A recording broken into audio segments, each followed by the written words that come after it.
Just how many prophecies about the future did Muhammad get wrong? Astronomical events, the end of poverty, earthquakes, to name a few. We will continue our exposition of the failed predictions of this so-called prophet.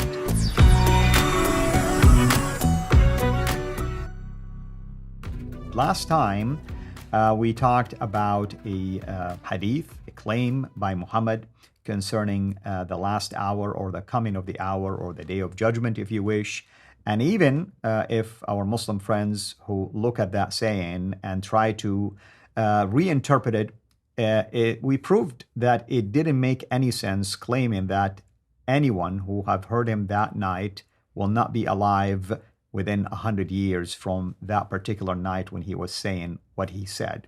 And AP did an excellent job also, basically arguing that it has to do with the context. That night was important for a certain reason. And the only logical way to justify why it was found in Sahih collections is that it was within the theme of the hour or the end times. Either way, we proved without even lifting a finger that it was a failed prophecy. Today is no exception. We are going to continue with this theme by presenting more evidence that Muhammad was a failed prophet. AP, welcome back, and thank you so much, of course, as always, for your research and preparation.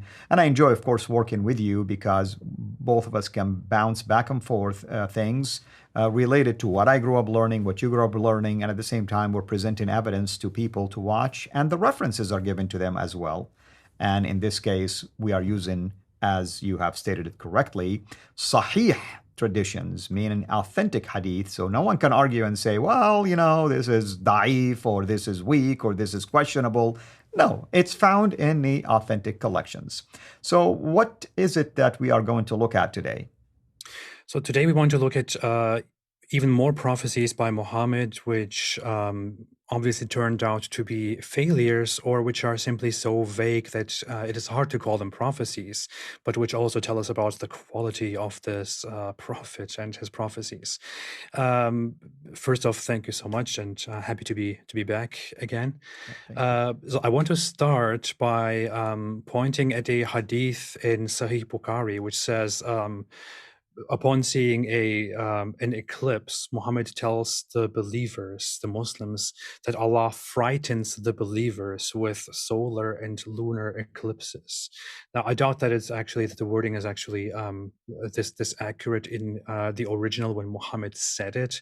It was probably a little bit more expanded with what he refers to with the lunar and solar eclipses. Muhammad would just simply see changes in the sky and would think that something bad is happening or something great is about to happen. Even when he pointed at solar and lunar eclipses, which are a very normal occurrence of That's right.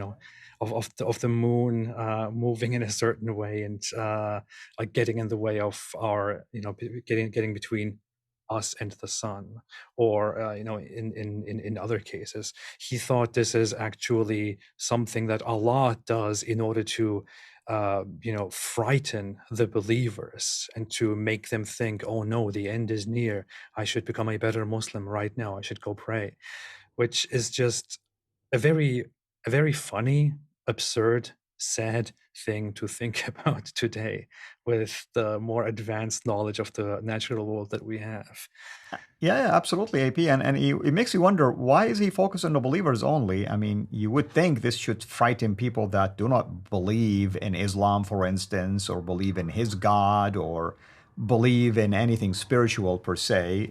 They're the one who might be wondering what's going on. But it seems like Muhammad acknowledged that those people are more sophisticated than him and the group that he was talking to. Maybe he was trying to admit that other people who don't buy all the stuff that he is trying to, sell them, will just not be afraid. I don't know. We don't really know what the motive here was. But if we go further, we can see again that Muhammad constantly warned people of this imminent danger that is coming, of the imminent day of judgment. For example, there is one source in which Muhammad says uh, about a tribe known as Gog and Magog, about which we will definitely talk more in future episodes. That they will come very soon. According to this report, he says, "Woe unto the Arabs from a danger that has come near." So, a danger that is at hand, a danger that is going to come and overrun Arabia. And so his message here is that everybody should be ready. This tribe, Gog and Magog, will come any time now. They will, probably come within a few years, maybe within a few decades, maybe immediately after I'm dead. So be ready. Unfortunately, Gog and Magog, which he said would be here before everything ends, and which would be, according to him, very soon, never happened, never occurred. So I would say that this is a false prophecy, unless you want to disagree with me on that, Al. Not at all. I mean, the story of Gog and Magog that I grew up learning from Islamic sources, it was terrifying, to be honest with you. You think about these people who have probably sharp teeth, that they eat a wall that allegedly Alexander the Great built to protect himself and his people from them. And they eat this wall, cement wall, maybe, dirt wall, block wall, whatever the case might be. And it becomes really hush. Transparent, so they can see through, and they say, "Oh, okay, well, we only have like a few fractions of centimeters left, so we'll eat it tomorrow." They go to sleep, they come back again, the wall is back again to its size. They eat it again. And they do this every day until one time when God decides it's the end times. Indeed, the next morning, it will still be transparent. They eat it, and they come from the east and eat everything, including humans. And that's why Muhammad has warned him to go to the mountains, basically, and hide.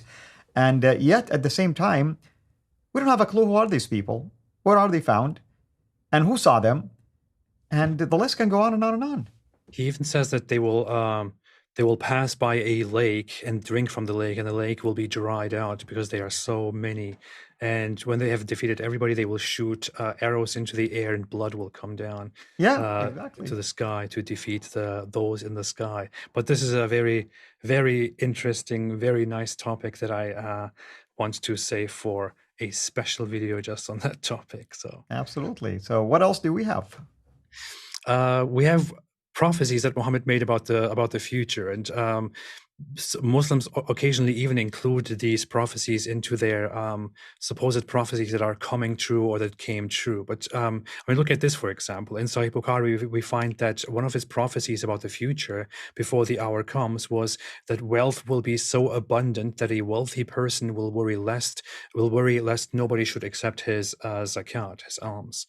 So this was Muhammad's prophecy, that this is apparently going to come true before the hour, that wealth will be so abundant that nobody will be able to accept your almsgiving, because everybody will be rich.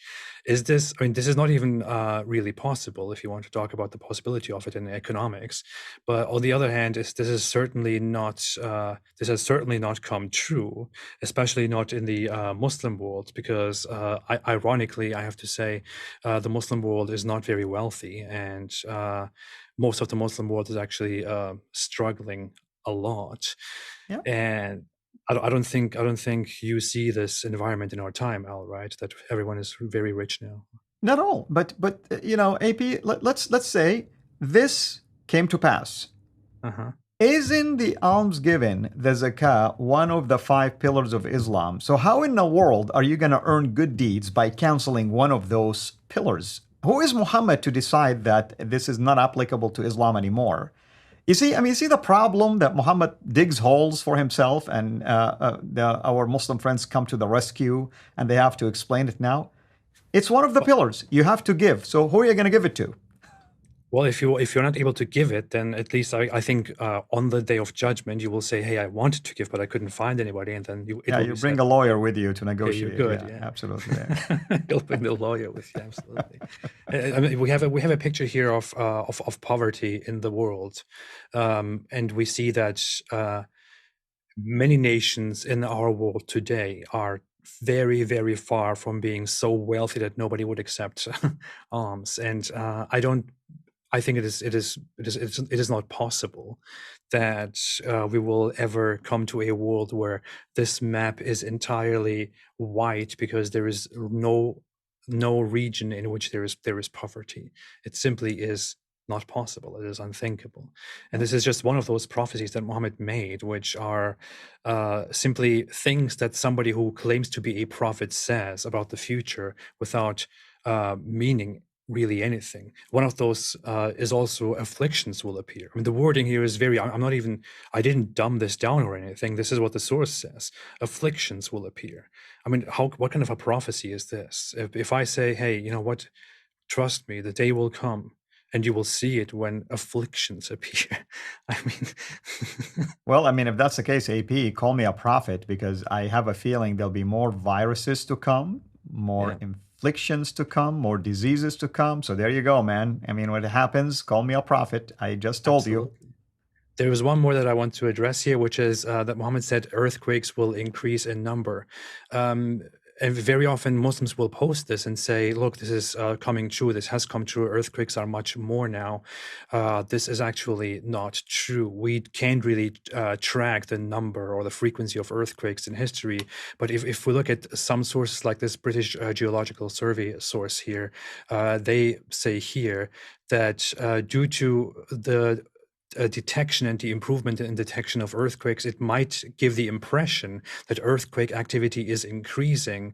But in fact, if we just look at the last 20 years, that is simply not the case. Earthquakes just affect more people now because of the distribution of populations and the way we detected them. So this again is a prophecy that I would call a failure, or at least so vague that it doesn't serve as a proper prophecy.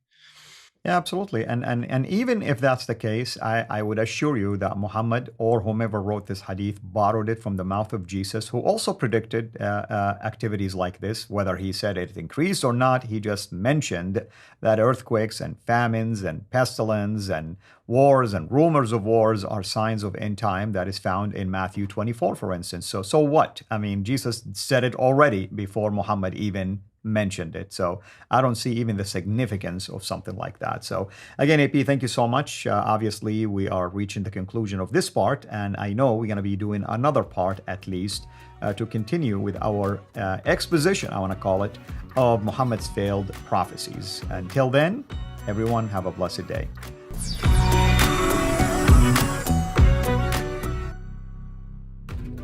Thanks for watching. Please like, subscribe, share, and comment. And ring the bell so you will be notified when we release new content. Our mission is to reach Muslims with the gospel of Jesus Christ and help Christians engage with their Muslim neighbors. If you want to join us in this life-changing work, please support us on patreon.com/Sira International, or just click on the link below.